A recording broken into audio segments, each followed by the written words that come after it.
Herkese selam arkadaşlar. Yepyeni bir videoya daha hepiniz hoş geldiniz. Ben Batuhan. Bugün Gökhan Tıknazoğlu'nun abinin evine bir kez daha misafir olduk ve bildiğiniz gibi kanalımızın deniz akvaryumları ile ilgili içeriklerinin %99'unu, %1'ini bilmiyorum gerçekten. Kanalımızın deniz akvaryumu ile ilgili içeriklerinin hepsini Gökhan abinin akvaryumlarıyla hazırlıyoruz ve bizi bir kere daha evine konuk etti. Teşekkür ediyoruz abi. Tekrardan hoş geldiniz o zaman. Hoş bulduk. Bugün daha önce yapmış olduğumuz içeriklerin altına en fazla yorum alan konuyu masaya yatıracağız. Masamız da burada. Evet, bu masa yetmeyebilir ama Arkadaşlar daha önce yaptığımız içeriklerin hepsinde bu akvaryumun maliyetine kadar, deniz akvaryumlarının maliyetine kadar, bu abi bu akvaryumu kurduysa ne işle uğraşıyor gibi çok farklı yorumlar geldi.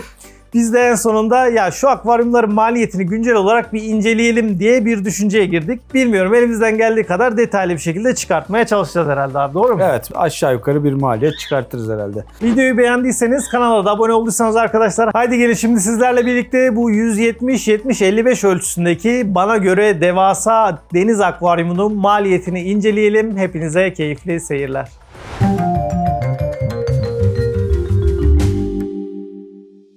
Abi istersen ilk olarak temel malzemelerden başlayalım. Akvaryumu, mobilyası, ışığı Aynen. o şekilde devam edelim. Tamamdır. Sözü sana bırakmak istiyorum ben birazcık bu etapta. Olur. Daha önceki videolardan da zaten konuşmuştuk. Akvaryum 170-70-55. 110 santimlik bir sump var. Demir profil giydirme bir lake mobilya. Şimdi fiyatlarına gelecek olursak ben önce yaptırdığım fiyatları söyleyeyim ki 2 sene oldu herhalde yaptıralı. Oraya bir enflasyon farkı ekleriz bir en fark sonunda. eklenir. Burada kendi akvaryumu öncelikle akvaryum artı mobilya sump 55.000 artı nakliye gibi bir fiyata yaptırdım ben o zaman. Akvaryum Ultra Clear Diamond cam diye geçiyor. Ultra Clear cam. Farkı nedir? İşte demir oranı daha düşük bir daha temiz cam. Bir görüntü daha temiz görüntü sağlıyor. Mobilyalı demir profil giydirme antrasit lake mobilya. Günümüzde şu an mobilya fiyatları çok yüksek. Yani lake mobilya fiyatı aldığımız zaman çok yüksek fiyatlar çıkabiliyor. O tamamen artık kullanıcının mobilyayı akvaryumcuya mı yaptıracak, dışarıya mı yaptıracak buna göre değişiyor. Ama her zaman tavsiyem akvaryumu yaptırdığınız ustaya mobilyayı da yaptırın. Çünkü akvaryum ustası mobilyanın ne olacağını, nereye ne açılacağını biliyor. Özellikle de bu ağır hacimlerde ve profil giydirme tarzı Evet. olan imalatlarda daha önemli sanırım. Burada neler etkiliyor fiyatları? İşte camınız ultra clear mı, extra clear mı, normal cam mı kullanacaksınız? Yani normal camı çok tavsiye etmiyorum ama deniz akvaryumlarında. Gene bütçeye göre. İşte bizim akvaryumumuzun üstünde su jeti var. Mesela üstte artı 3 ya da 5.000 lira buna ekstra fiyat verdik. 55.000 içinde bu. Bunun dışında Durso ölçüsü, Durso tipi, ortada mı olacak, çıkış kaç tane delik olacak vesaire böyle şeyler hepsi maliyeti etkileyen kalemler. Durso akvaryumdaki suyun SAMP sistemine indirildiği bölüm değil mi? Aynen öyle. Pimaş borularla, PVC borularla indirildiği yer. Boru demişken bunlar da ekstra maliyete şey yapıyor. Bizim de o zaman maliyetimiz bir 3-5 bin gibi bir maliyetimiz olmuş. Bu dediğin Durso sisteminin. Borulama sistemi. Hani borulama sistemi de ekstra maliyet oluyor tabii ki. Dışarıdan görüldüğü zaman mobilya ile akvaryumun fiyatını hemen çıkarttık. Bundan sonra Evet. ışığa geçebiliriz abi. Ben bu akvaryumda ATI Straton 204 Pro ışık kullanıyorum. 2 adet. Adetini 80 bin liraya, 2 adet 160 bin liraya mal oldu. Şimdi akvaryumun en büyük kalemi şu an. Aydınlatma da akvaryumun bence yine kalbi diyebiliriz aslında. Özellikle deniz akvaryumlarında evet. nitelik çok önemli aydınlatma. Deniz akvaryumunda reef akvaryumlar yani mercan akvaryumu kuracaksanız evet. Burada maliyeti etkileyecek yine dediğim gibi bu ışığı kullanmazsınız da marin akvaryum yani balık akvaryumu yapacaksanız bu sefer daha ucuz aydınlatma seçenekleriniz olacak tabii. Bende 2 tane Maxpack Gyre XF 350 dalga motoru, bir de Tunze 6095 dalga motoru var. 2 adet onlarda. Bunların maliyeti şöyle söyleyeyim. Şimdi Maxpack'leri ben 15 bin liraya aldım double. Şu an 25-30 bin lira civarı sıfırları. Tunze 6095 dalga motorları ben çok eskiden almıştım. Zaten eski modeller 2 bin lira gibi bir ücrete almıştım o zamanlar. 2-3 bin lira arasıdır. Şu an adeti herhalde 12-13 bin civarı vardır adeti. Yani onlar da toplasan 30 bin lira, 30 bin lira da 60 bin liralık bir dalga motoru sıfır fiyatları var. Üst taraftaki malzemelerim şimdilik bu kadar. SAMP'a geçecek olursak abi. SAMP'taki mobilya altındaki aslında fiyatlara da benim malzemelerime gelir. Çünkü orası birazcık zor. Tek bir sistem yok. Birçok farklı katkı ve birçok farklı filtrasyon sistemi var. Tek onları elimizden geldiği kadar ele almaya çalışıyoruz. En başta kafa motoru. Yani suyu yukarıya basan motorumuz. Benim akvaryumda hacimde Reef Octopus'un Vario S8'ini kullanıyorum. Şu an sanırım Extreme Aquarium'da baktım. Reklam verelim. Giray abiye selamlar. Videonun başından beri veriyoruz reklam. Aynen. 26-27 bin gibi bir ücreti var kafa motorunun. Türkiye fiyatı. Şunu da belirteyim, ben ürünlerimin çoğunu da yurt dışından aldım aslında. Bu kafa motoru da onlardan birisi. Yan tarafa geçelim. Yan tarafta şu protein skimmer'ımız var. Ben Bubble King Mini 200 kullanıyorum. Benim hacim için ideal bir hacim. Hacmimiz de bu arada 850 litreye yakın bir hacmimiz var. Evet. Sıfır fiyatı bugün baktım, bir araştırdım. 1000 euro civarlarında. Yeni modelleri 1100 1050-1100 euro gibi bir fiyattı. Eski modelleri de, yani benim kullandığım modelde artık üretilmiyor ama hala 960 euro gibi bir fiyat gördüm. Ortalama 1000 euro civarı Evet. yani. Bu arada Uğur Sürgen'e de selam verelim. Protein skimmer'ı ondan almıştım. Sağ olsun. Çok temiz şekilde, hatta sıfır motorlu bana verdi. Şu anda kullanıyoruz zaten. Protein skimmer'dan sonra yeni eklediğimiz bir roller var. Roller ne işe yarar? Akvaryumun suyunu temizlemeye, aslında elyaf sisteminin otomatikleştirilmişi gibi düşünebiliriz. Kirlendikçe sanırım Dönüyor. sensörler itibariyle Aynen. şey yapıyor. Yani kirleniyor. Şamandırası var. Şamandıra kirlendiği için doluyor, taşıyor. Roller'ı döndürüyor. Basit bir sistem. Onu da Reaktörler.com'dan aldık Kemal abiden. Ne kadar? 16,5 fiyatı var sanırım şu an sitelerinde. Bunun dışında asıl en büyük şeyimiz kalsiyum reaktörümüz bizim. COV 150 kalsiyum reaktörü kullanıyorum. Onun fiyatı ne kadardır dersek şu an için gene bir 70-80'lere çıkar gibi geliyor sıfır fiyatı. Yalnız arkadaşlar dikkat ettiniz mi bilmiyorum. Fiyatlar açıklandıkça ben biraz kanepeye doğru gömülmüş olabilirim. Tatlı sucular şu an biraz gerildi ekran başında. Gerilmeye gerek yok mu? Gerilmeye gerek var aslında. Gerek yok demeyeyim. Evet. Ufak bir çay yenilemesinden sonra devam ediyoruz. Evet. Kalsiyum reaktörünü söylemiştik. Kalsiyum reaktörünü kontrol eden Aquavis sistemi de kurduk. Biraz maliyetli, artık bir lükse kaçıyor aslında. Nedir? KH controller artı kalsiyum reaktörü controller. 2 ürünü var zaten. KH controller KH'ın sabit kalmasını sağlıyor ve bu bilgiyi Wi-Fi üzerinden kalsiyum reaktörü kontrol eder. JRX'e gönderiyor. JRX de kalsiyum reaktörünü karbondioksit oranına, su çıkış oranına ayarlıyor. Böylelikle KH'ımız sabit kalıyor. Bunun fiyatlarına gelecek olursak şu an herhalde 45 bin lira gibi Aquavis KH'ın bir fiyatı var. 26 bin gibiydi en son da kalsiyum reaktörü kontrolü var. Yani gene bir 70 bin lira yakın bir fiyatı var ikisinin şu an. Yavaş yavaş 500 bine yaklaştık herhalde. İnşallah yaklaşmamışızdır. Artı dün kurduğumuz aslında yeni bir sistem. Kalkwiser reaktörü. Daha önceden de ben kullanmıştım ya, çok uzun süreli kullanmamıştım. Kalkwiser reaktörü. Onu da Ensu Koral, Engin Bey üretti. Engin abi yaptı. Güzel de yaptı. Şu an çalışıyor sistemde. Kalkwiser reaktörü. Çok kısaca kurduk. bahsetmek gerekirse ne işe yarıyor abi öncelikle? Kalkwiser kalsiyum karbonat yine KH veriyor sisteme. KH'ı nasıl veriyor? pH'i yükselterek veriyor aslında. Kalsiyum reaktörü diyeceksiniz ya da diyecek arkadaşlar varsa, kalsiyum reaktörü karbondioksitle çalıştığı için pH'i düşürüyor. pH'in düşmesi de istemediğimiz bir şey. Çünkü tüm iskelet yapısı, mercanların iskelet yapısı kalsiyum karbonat düşük pH'te gövdesini eritiyor. O yüzden 8.30-8.40 gibi pH istediğimiz bir aralık. Kalsiyum reaktörüyle bunu tutmak biraz zor. Kalkwiser bunu sağlıyor. Yüksek pH, yani 12 pH'i var zaten Kalkwiser'ın. Onu akvaryuma verdiği zaman hem KH'ı arttırıyor hem de pH'i arttırıyor. Böyle bir faydası var. Böyle bir faydası var. Ne kadar bir maliyeti var? Kalkwiser reaktörü 10.000 civarı, 15.000 civarı işte Tunze'ninkiler var. Daha yani 20-26 bin liraya da var Kalkwiser reaktörleri de. 15 bin lira gibi bir ücrete, hatta çok ucuza da mal edebilirsin. Bir kovaya Kalkwiser tozunu karıştırdığınız zaman, üstünde kapalı kaldığı zaman bunu alta zaten çöker Kalkwiser tozu. Üstten sade suyu verebilirsiniz akvaryuma. Ama genelde de ya bu benim tecrübem, dıy yapılan şeyler öbüründen daha masraflı oluyor. Daha yani masraflı oluyor kesinlikle. bir yerde bir aksilik çıktığı zaman daha fazla bir zarara yol açıyor gibi bir hissiyatım var ama. Kesinlikle. Çok uzun zaman yaptık. Yani tatlı suda da çok uğraştık. LED'ini kendimiz yapmaya çalıştık. Evet. Dış motoru kendimiz yapmaya çalıştık. Aynen. Hepsi çöp oldu şu an. Yani kullanmıyoruz Bir ne yerde yazık ki. saplanıp kalabiliyor yani. Evet. Özellikle elektronik ve bu tarz dengeyi gerektiren şeylerde Onu biraz risk oluyor yani. Söyleyecektim, hani dıy şu an için daha ucuza geliyor ama uzun vadede o size daha masraf. Evet. Ne yazık ki. Bunun dışında yine pH ve ORP kontrolörüm var. pH'ımı da kontrol altında tutuyorum. Artı ORP ozon cihazımız var. Aquamedic 250 kullanıyorum o da. Ne kadardı? 12.000 liraya almıştım sanırım onu da. Şu an hani 14-15 olsun maksimum. Ozonumuz da ORP'miz de 380'lerde tutuyor. 400'leri de çıkarıyor aslında. Şimdi yapmış olduğun sistem şey diyor yani her konuda pH olsun, KH olsun sanki iki farklı sistem tarafından da check ediliyor sürekli ve sürekli bir kontrol altında durumu var.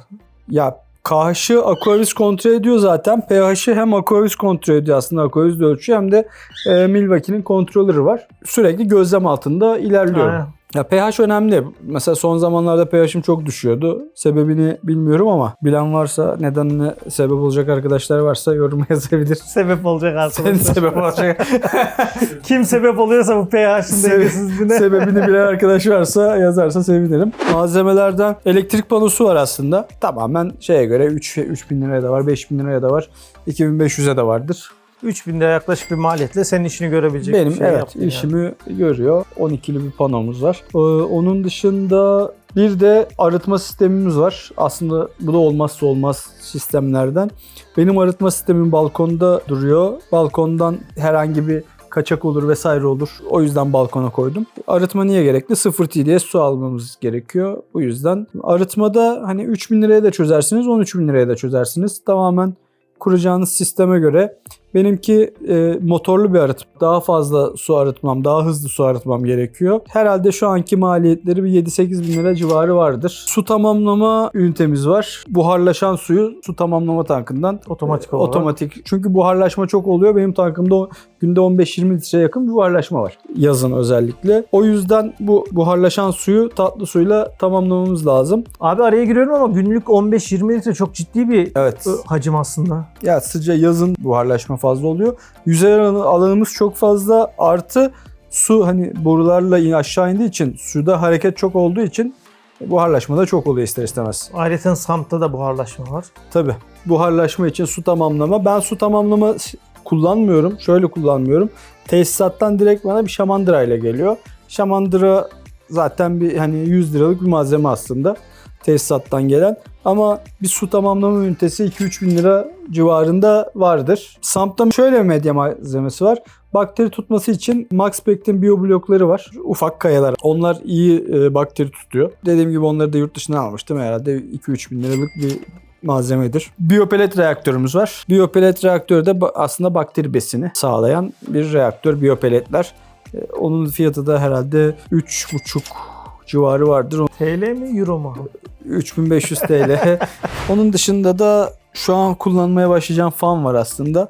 Ben 4 bilgisayar fanı kullanıyorum. Büyük bilgisayar fanlarından güçlü bir adaptörle gayet yeterli geliyor. Benim akvaryuma bile diyeyim 850 litreye yeterli geliyor. Bunun yeterli gelme sebebi ama evimin yazın serin olması. Çoğu evde yeterli gelmeyebilir. Fan sayısı arttırılarak çözülüyor fan değil mi? sayısı arttırılır. 2 fan takılır. Soğutucular var. Soğutucu takılabilir. Daha maliyetli tabii. 40-50 bin lira maliyetleri olan cihazlar. Böyle bir tanka da öyle bir şey yakışır. Evet abi. olur. Chiller kullanmama sebebim İhtiyaç duyuyorum. hem ihtiyaç duymuyorum hem de aslında gürültülü cihazlar. O yüzden salonda olmaz. Onun için hani terasa falan ya da balkonun olacak. Öyle bir evin olacak. Orada olması daha sağlıklı. Peki abi bu akvaryumun sürdürülebilirliği için gerekli Tuz. olan katkılar, akvaryuma girdiğin, suya girdiğin katkılardan biraz bahsedelim istersen. En birinci olarak. En önemlisi tabii ki tuzumuz. 25 kilolu 5500'dü sanırım. 25 kiloluk tuz ne kadar süre gidiyor sana? Ben haftada 110-120 litre su değiştiriyorum. Bu da 4,2 kilo. 4 kilo desek. 25 kilo ne kadar? Evet 5 hafta, 6 hafta hadi. 2 hafta şey yapsak 8 hafta 2 ay gibi bir süresi var. Onun dışında katkılardan Panamer'in katkılarını kullanıyorum genelde. İhtiyaç olan katkıları kullanıyorum. Maliyeti ne kadardır? Herhalde 2-3 bin lira vardır aylık maliyeti benim kullandığım ürünlerin. Tabii tuz hariç. Tuz biraz daha maliyetli. Haftalık su değiştirdiğim için o da. Katkılardan sonra yemler var. Onları da yurt dışından almaya çalışıyorum. Ne kadar? 100 gram tarzı 70 gram, 100 gram ya da 150 gramı 7 euro, 8 euro gibi fiyatları var kutusunun. Formula 1, Formula 2 kullanıyorum ben onda. İstersen yavaş yavaş tankın içine girelim abi. Dekorasyondan biraz bahsedebiliriz. Olur. Kayalar, kum ve mercanlara geçebiliriz. Canlılar, mercanlar, kayalar, kumlar. Evet şu an baktığımız Aynen. zaman aklımızda olan.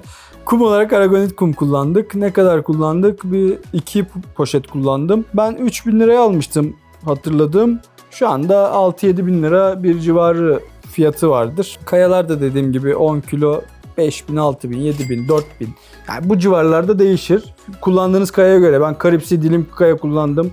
Fiji kaya kullanırsanız daha pahalı. Karipsi'nin normal plate olmayan kayasını kullanırsanız daha ucuz gibi. Tamamen kullanıcıya bağlı aslında. Hobiciye bağlı ve zevkine bağlı seçimler olur. Kum ve kayadan sonra aslında balıklar var ve mercanlar var. Bunlar artık çok kişiye özel olduğu için balık fiyatları, ama ortalama tank fiyatlarından bahsetsek yani 3.000 liraya da 5.000 liraya da 80.000 liraya da var. Tabii 80.000 lira bizi aşıyor biraz ama.